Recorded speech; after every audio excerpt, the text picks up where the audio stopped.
Yeah, part of what I see in this is that there's an opportunity to connect a lot with educational institutions, schools, elementary, high school, post-secondary, because there's a story here that I think connects to a lot of that. But there's also a lot of networks around social media and people that are connected to, and especially in my role, I'm an elected council member of the Squamish Nation, and so connected to a lot of different communities, organizations, constituencies that are curious about all of the stuff that we're planning to talk about. Yeah, and I love what you said, Kelsey Lim, about like how also a lot of communities in Vancouver don't know this story.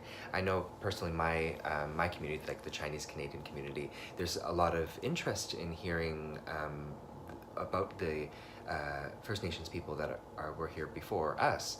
And so I think that there would be a lot of interest from other communities as well. Yeah, I definitely see an opportunity to outreach into, I think what really excites me is doing outreach into different marginalized communities and different heritage communities to connect in a way that doesn't normally happen.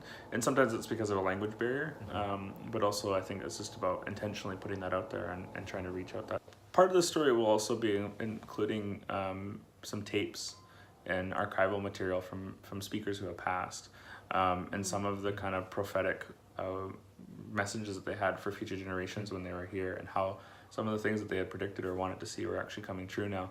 And so there will be some consideration about how we approach the families, about using the voice of their grandparents or their great-grandparents.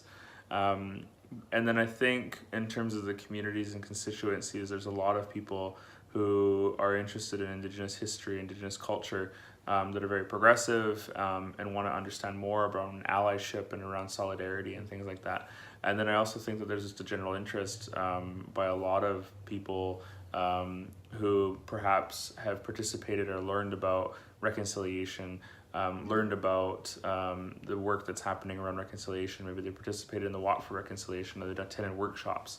And there's also a lot of people within organizations that are doing work with Indigenous communities that I think would also be interested in hearing the story. So you're saying that our promotional plan, and we have it in the bag, basically. Yeah, everybody.